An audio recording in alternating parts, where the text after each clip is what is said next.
வணக்கம். இன்றைக்கி நம்ம வீடியோவில் டேஸ்டியான ஹெல்தியான பிரேக்ஃபாஸ்ட் ரெசிபி செய்ய போகிறோம். இது பண்ணுறதுக்கு நமக்கு என்னென்ன பொருள்லாம் தேவை, எப்படி பண்ணலாங்கிறத வாங்க வீடியோக்குள்ளே போய் பார்க்கலாம். நம்ம இப்போ இதை பண்ணுறதுக்காக ஒரு 3 முட்டையை எடுத்துகிட்டு இதுலேருந்து மஞ்சள் கருவை மட்டும் தனியாக எடுத்து வச்சுட்டு வெள்ளை கருவை நம்ம தனியாக உடச்சி எடுத்து வச்சுக்குவோம். நம்ம தனியாக எடுத்து வச்ச வெள்ளை கரு கூட 1 கப் அளவுக்கு கோதுமை மாவை நம்ம சேர்த்துக்கலாம். எந்த கப்பால் நீங்கள் கோதுமை மாவை எடுக்கிறீங்களோ அதே கப்பால் 1/4 கப் அளவுக்கு ரவாவை நம்ம சேர்த்துக்குவோம்.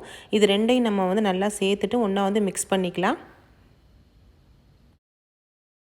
ரவாவையும் கோதுமை மாவையும் நம்ம கலந்து விட்டாச்சு. இப்போ நம்ம ஒரு 1/4 கப் அளவுக்கு தண்ணியை சேர்த்துட்டு இட்லி மாவு பக்குவத்துக்கு நம்ம திக்காக கரைச்சி எடுத்துக்கலாம். இப்போ நம்ம இந்த மாவு கூட சேர்த்து மிக்ஸ் பண்ணுறதுக்காக 2 உருளைக்கிழங்கை நல்லா வாஷ் பண்ணிவிட்டு தோல் சீவி எடுத்து வச்சுருக்கேன். இது இந்த மாதிரி கேரட் உருளைக்கட்டையில் நைஸாக நம்ம துருவி எடுத்துக்கலாம். இது வேக வைக்கணும்னு அவசியம் இல்லை, நம்ம பச்சையாகவே நம்ம துருவி எடுத்துக்குவோம். துருவி எடுத்த உருளைக்கிழங்கை நம்ம இந்த மாவு கூட சேர்த்து நம்ம மிக்ஸ் பண்ணிக்கலாம்.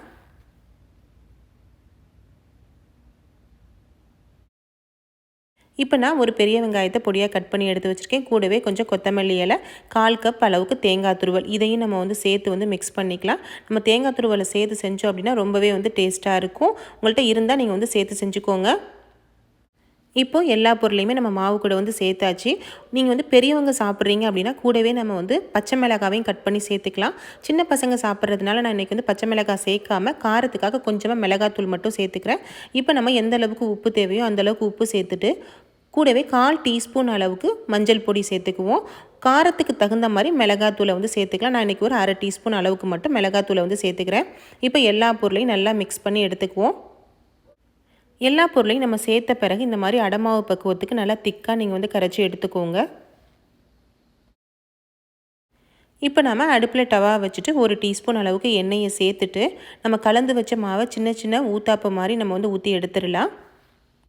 ஊத்தாப்பு மாதிரி ஊற்றின பிறகு சென்டரில் ஒரு சின்ன ஹோலை வச்சுக்கலாம். நம்ம இதை லாஸ்ட்டாக நம்ம எடுத்து வச்சோம் இல்லையா, மஞ்சள் கறி எடுத்து வச்சோன்னா இதை சேர்த்து நம்ம லாஸ்ட்டாக நம்ம எடுத்துட்டோம் அப்படின்னா ரொம்பவே டேஸ்ட்டாக இருக்கும். அதுக்காக சின்ன ஹோலை சேர்த்துட்டு எந்த அளவுக்கு உங்களுக்கு எண்ணெய் தேவையோ அந்தளவுக்கு எண்ணெயை நீங்கள் சேர்த்துக்கோங்க. எண்ணெயை சேர்த்துட்டு ஒரு மூடியை போட்டு நல்லா வேக வச்சிடலாம். மீடியம் ஃப்ளேமில் வச்சு நல்லா வேக வச்சுக்கோங்க. இப்போது ஒரு பக்கம் நல்லா வெந்துச்சு. இந்த மறுபக்கமும் திருப்பி போட்டு நல்லா மறுபக்கமும் வேக வச்சிடலாம். இப்போ 2 பக்கமும் நல்லா வெந்த பிறகு நம்ம எடுத்து வச்ச மஞ்சள் கரு இருக்குது இல்லையா, அதை ஒன்றை எடுத்து இந்த சென்டரில் வச்சுட்டு நம்ம கூடவே கொஞ்சமாக உப்பையும் மிளகு தூளையும் தூவிட்டு ஒரு மூடியை போட்டு நம்ம வேக வச்சிடலாம். இதை நீங்கள் வைக்கிறப்போ நீங்கள் மீடியம் ஃப்ளேமில் வச்சு வேக வச்சிங்க அப்படின்னா அதில் நம்ம சேர்க்குற மஞ்சள் கருவும் நல்லாவே வெந்து சூப்பராக நமக்கு ரெடியாகி வந்துடும். இப்போ சூப்பராக நம்ம சேர்த்த மஞ்சள் கரு நல்லாவே வெந்து ரெடியாகி வந்துருச்சு. இதை எடுத்து நம்ம பிளேட்டுக்கு மாற்றிடலாம். இப்போ நம்ம சூப்பராக ஹெல்த்தியான ஒரு பிரேக்ஃபாஸ்ட் ரெடி பண்ணிட்டோம். இது குழந்தைங்களுக்கு எல்லாமே ரொம்பவே பிடிக்கும். ட்ரை பண்ணி பாருங்கள்.